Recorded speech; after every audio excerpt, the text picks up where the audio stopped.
Been thinking a lot about royal comms teams, how they work, how they came about, and I think I figured some things out. But we're going to have to go on a journey throughout history. So come on, come on. Ugh, you know what? That was too hard. I made a chart. Welcome to Contextualizing History with a Theater Major. I'm working on a better title. I have a basic outline of the structure of a monarchy. We have the main monarch, king, queen, whatever, at the top. Next to them is their spouse, and then you have your heir, your extra, your spare, and and then the heir below them has another heir. The monarch has two main people that report to them: the great officers of state, who are traditionally a whole bunch of like dukes and earls and other nobles or whatever, and they help him decide how to run the government parts of his duties. And they also have the royal household, that departments, the constabulary, that's your outdoor, your hunting staff, groundskeepers, knights, things like that, your army. Then you had the hall, which was your house staff, your butlers, your stewards, your kitchens, your maids, etc. Then you had your chamber, which was your financier. They took care of the money of the household, distributed to the people working for you, made sure money was coming in, that you had enough to keep everything running. Then you had your chamber, or your chapel, your chancellor. They were your religious and spiritual advisors. That department also handled all correspondence. If people wrote you, they're who answered those letters. They're who decided which letters were important and which letters weren't.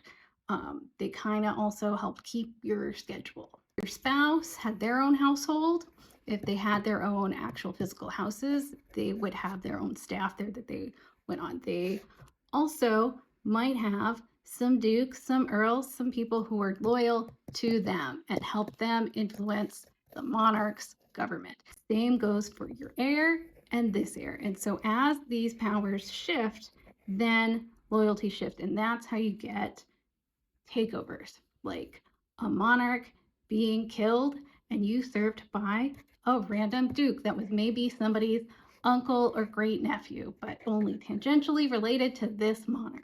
Monarchies kind of function for hundreds of years, this reliance on these close circle of people that were your people and keeping at a distance other people, because if you kept your heirs too close, they either became threats or they became liabilities, because you're all together and you can all be killed, or they're going to kill you. At this point, you're like, what does this have to do with the comms office? I'm getting there. But first, we got to talk about the private secretary. Throughout the 18th century and into the 19th century, Parliament and the Prime Minister began to gain more and more power in the day-to-day governing, and they began to amass this power, and the duties of the monarch became largely ceremonial. Great officers of state, those roles became ceremonial and folded into the royal households. Instead of advising on new taxes, they are really good at holding things. Needs someone to help them sort through the papers they're getting from Parliament, correspondence, and the finances. So that role becomes the private secretary. In 1805, Colonel Herbert Taylor became the first private secretary. He worked under George III until he died. Then he took a few years off. When William IV came to the throne, he served again from 1830 to 1837. Then Queen Victoria came to the throne, and she had her husband, Prince Albert, do it for her until he died, 1867. The role was officially established, and there has been a private secretary ever since serving the monarch. You're probably like, what does this have to do with communications and press offices? I'm getting there. Get into the late 1800s, early 1900s. One of the things that becomes big is newspapers, and how the monarch looks in newspapers becomes very important, because they realize very quickly that making the monarchy look good and appealing to people keeps them in power. Because as soon as the people realize that they're just wallpaper and decorations, they're going to get rid of them. And why does World War I happen? Someone killed some Brits. What else happened around that time? Some Russians rounded up their royals and murdered them because they didn't want to live under a oppressive monarchy anymore. Across Europe, anti-monarchy sentiment was quite a bit high. UK monarchy and government wanted to keep this sentiment at bay. So the monarch's private secretary created an office of press secretary, folded into the private secretary's duties, and there was not an official press officer until the late 1930s, when an abdication crisis and a Second World War brought public opinion of the royal family in the UK to near zero.